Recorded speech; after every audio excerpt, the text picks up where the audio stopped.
जय श्री श्याम दोस्तों, एक प्यारी सी कहानी के साथ। दोस्तों, यह कहानी बिल्कुल सच्ची है और बहुत ही प्यारी कहानी है। यह अंत तक जरूर देखें। तो मीना अपने घर में सबसे छोटी थी और बहुत ही लाड प्यार से पली थी। उसकी शादी भी एक अच्छे घर में कर दी गई और वहाँ उसका पति बहुत ही सुंदर और उससे प्यार करने वाला था। पर धीरे धीरे मीना ने देखा कि उसके पति को शराब की लत है। अब क्या था, मीना से तो यह बात सहन नहीं हुई और वह अपने पति से लड़ाई झगड़ा करने लगी कि जी दिन रात शराब पीते रहे तो हमारा घर कैसे चलेगा। लेकिन पति पर किसी भी प्रकार का कोई असर नहीं हो रहा था। एक दिन मीना ने सोचा, मैं अपने मायके जाऊंगी और वहाँ पे सुख चैन से रह लूँगी। यहाँ तो हर रात यही बखेड़ा रहता है, दिन रात लड़ाई झगड़े होते रहते हैं। मीना ने अपना सूटकेस पैक किया और अपने मायके चली गई। 4 दिन तो सभी ने बहुत ही नाज से पाला। फिर 5वें दिन भाभी ने अपने नियम चलाने शुरू कर दिए कि मीना, तू मेरे कमरे में मत आया कर, इस कमरे में आना सख्त मना है। तू अपने कमरे में ही रहा कर अपने माँ बाप के पास, और मेरे घर में इतनी गंदगी फैलाने की कोई ज़रूरत भी नहीं है। अपने घर में गंदगी फैलाती थी तभी तो तेरे पति ने यहाँ भेज दिया। अगर तू इतनी अच्छी होती तो अपना घर बसा के दिखाती, जैसे मैंने अपना घर बसा रखा है। और यहाँ की किसी भी चीज़ को हाथ मत लगाया कर। रसोई में भी ज़्यादा देर तक मत रुका कर, अपना खाना डालकर बाहर आ जाया कर बस, क्योंकि रसोई मैं अपने तरीके से चलाती हूँ। अब मीना तो बिल्कुल बंद कर रह गई अपने ही मायके में। पर वो क्या करती, भाभी तो ना भाई के बस में थी ना माँ बाप के बस में थी, किसी को कुछ नहीं समझती थी। तो मीना को बेचारी को क्या समझती। अब भाभी के और भी सख्त नियम हो गए थे। मीना को बार बार पर चिढ़ाती कि तू कामचोर है, काम तो कुछ करती नहीं, इसीलिए तेरा पति ने शराब पीनी शुरू कर दी। अगर तू ढंग से काम करती तो तेरा पति भी सही रहता, और ना ही तू घर में सफाई रखती है और इतना ज़्यादा खाती है। अब मीना से ये बातें सहन ही नहीं होती, क्योंकि मीना को पता था कि वह अपने घर में बहुत अच्छे से रहती थी और इस मायके में भी मैं इतने साल तक रही तो मेरे माँ बाप भाई ने कभी कोई मेरे को कुछ नहीं कहा। लेकिन भाभी को तो लड़ाई करने में मज़ा आता था। हर बात पर मीना से उलझी रहती थी दिन रात। मीना बहुत ज़्यादा परेशान हो गई। एक दिन मीना ने सोचा कि मैं अपने घर वापस चली जाती हूँ, क्यों मैं यहाँ पे किसी पे भार बनकर रहती हूँ। और वह अपना सूटकेस में कपड़े डालने लगती है और सोचने लगती है कि यहाँ तो भाभी सुबह से लेकर शाम तक और रात से लेकर सुबह तक घर में कलेश रखती है, बल्कि माँ बाप को भी अच्छे से नहीं जीने देती, ना भाई को कोई इज्जत देती है। तो यहाँ मेरा रहना बहुत मुश्किल हो जाएगा। लेकिन मीना करती भी तो क्या, बेचारी वो बेरोज़गार थी, वो कहाँ जाती। फिर उसने एक दिन यही सोचा कि मेरा पति सुबह तो नहा धोकर कम से कम ऑफिस जाता था, रात को 8 बजे आकर शराब पीता और 2 घंटे की कलह के बाद खाना खाकर सो जाता था। यहाँ तो भाभी सुबह से लेकर शाम तक मेरी बेइज्जती करती रहती है। मैं ऐसे माहौल में कैसे जी पाऊँगी। और जैसे ही उसने अपना सूटकेस पैक करने लगी, तभी उसके घर की बेल बजी। उस समय घर में मीना के अलावा कोई भी नहीं था। माँ कहीं बाहर गई थी घर के काम से, पापा और भाई ऑफिस गए थे, भाभी ब्यूटी पार्लर में गई हुई थी। शाम के 4 बजे हुए थे। मीना सोच रही थी कि आज का बस दिन कट जाए, कल तो मैं अपने पति के पास चली ही जाऊंगी किसी भी हालत में। मीना सोचते सोचते सूटकेस में अपने कपड़े पैक कर रही होती है और सोचती है कि मैं अपने घर चली जाऊंगी और अपने पति को समझाऊंगी कि जी शराब छोड़ दो, हम बहुत अच्छी ज़िंदगी जिएंगे। और अपने पति का प्यार याद करके वह रोने लगती है, क्योंकि ज़्यादा शराब पीकर ही वह मीना को परेशान करता था, वरना बहुत प्यार से रखता था। मीना यह याद कर करके बहुत ज़्यादा रोने लगी। तभी उसके घर की बेल बजती है और घर में कोई भी नहीं था, इसलिए मीना ही दरवाज़ा खोलने जाती है। जैसे ही वह दरवाज़ा खोलने जाती है, अपनी आंखें साफ करके जाती है और दरवाज़ा खोलते ही वह क्या देखती है कि उसका पति उसके सामने खड़ा है। मीना और मनीष न जाने कितनी देर तक एक दूसरे को एकटक देखते रहे बिना पलक झपकाए। मनीष मीना को न जाने कितनी देर तक देखता रहा। तभी मनीष कहता है कि अंदर नहीं बुलाओगी या बाहर से ही देखती रहोगी। तब जैसे ही मीना अपने पति को अंदर ले जाती है, मनीष अंदर से कुंडी लगा देता है और मनीष अपनी पत्नी को सीने से लगाकर जोर जोर कर फफक फफक कर रोने लग जाता है।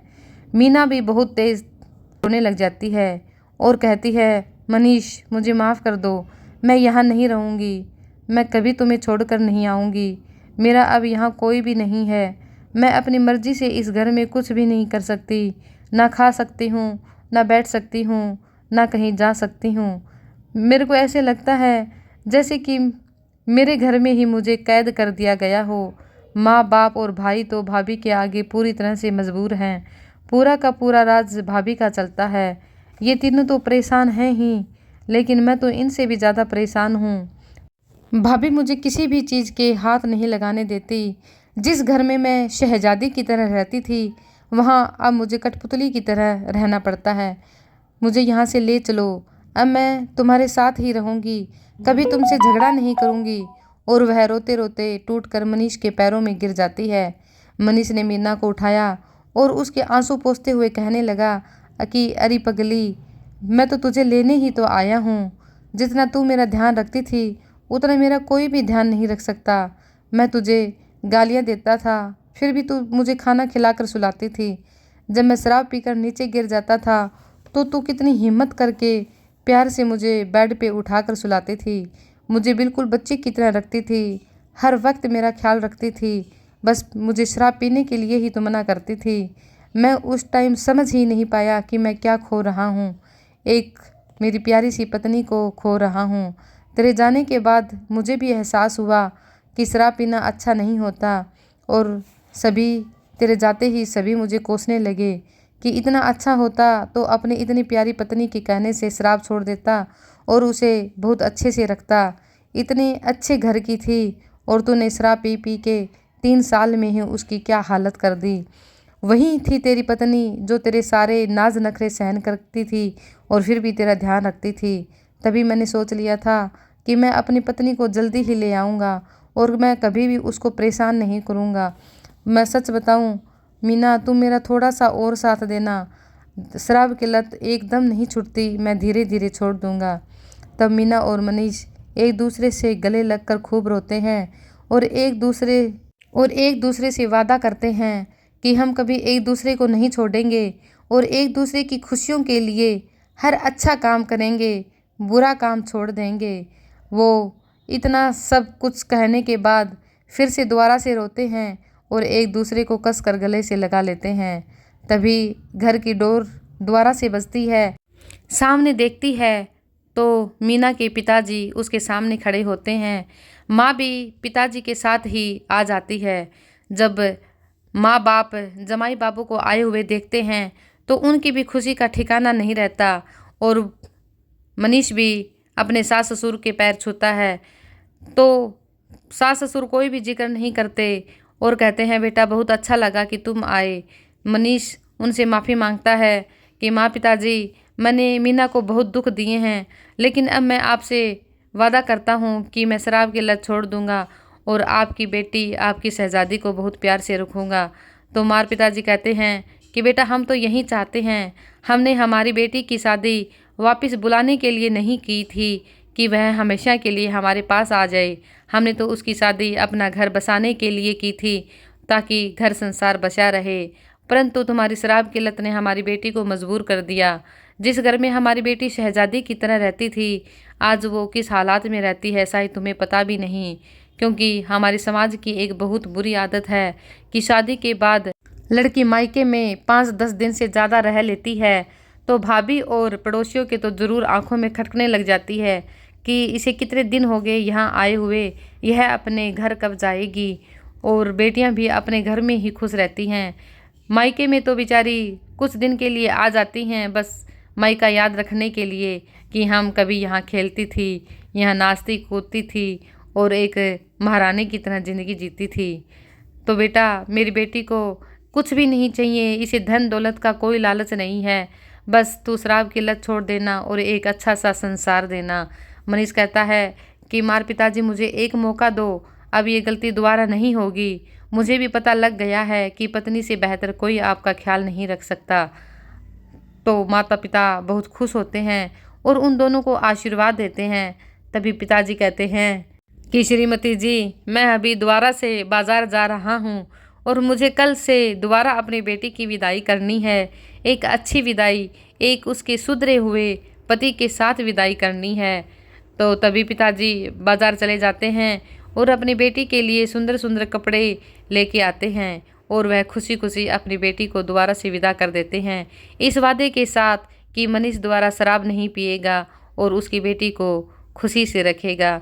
दोस्तों, यह एक सच्ची कहानी है, परंतु क्या मनीष जैसे शराबी लोग शराब छोड़ देते हैं अपनी पत्नी के लिए? शायद नहीं छोड़ते। 100 में से कोई 2 इंसान ही ऐसे होते हैं जो कि अपनी पत्नी की खुशियों के लिए शराब छोड़ देते हैं और अपने घर को सुंदर सा बना देते हैं। इसीलिए तो हमारे समाज में हमारी लड़कियों की हालत बहुत बुरी है। शादी के बाद वो न तो पीहर में आके रह सकती है और ससुराल में पति शराब पीकर उसको परेशान करता है। उस टाइम बेटी यही सोचती है कि या तो मैं आत्महत्या कर लेती हूँ, और एक जो पढ़ी लिखी बेटी होती है वो यही सोचती है कि मैं पढ़ लिख कर जॉब कर लूँ और अपनी अच्छी ज़िंदगी जीऊँ। परंतु कुछ कामयाब हो जाती हैं, कुछ कामयाब नहीं होती, और ज़्यादातर औरतें अपने शराबी पति के साथ ही ज़िंदगी बिता देती हैं, लड़ाई झगड़े में, गुस्से में, क्योंकि वो उन्हें और कहीं रास्ता भी नज़र नहीं आता कि वो कहाँ जाए कहाँ ना जाए। दोस्तों, कहानी पसंद आई हो तो लाइक, शेयर और सब्सक्राइब ज़रूर करना, और जितने भी शराबी पति हैं ज़रूर अपनी पत्नी की तरफ सोचना और शराब को छोड़कर अपने घर आंगन को खुशियों से भर लेना। जय हिंद, जय भारत।